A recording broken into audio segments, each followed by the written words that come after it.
Eta orain, azken uneko albistea. Azkenian, Bolutun 5 planetako biztanleak gure ekitaldira etorriko dira.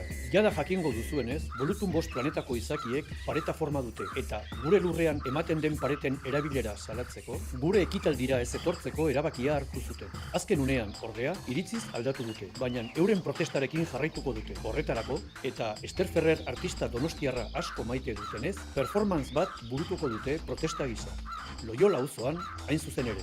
Performance horretan, pareta izakiak biluzik agertuko dira. Eta euren gorputzetan body painting interbentzioa egingo dute. Bai, body paintinga euren harritzko gorputzetan. Eta donostiarren laguntza eskatzen dute horretarako. Etor zaitezte.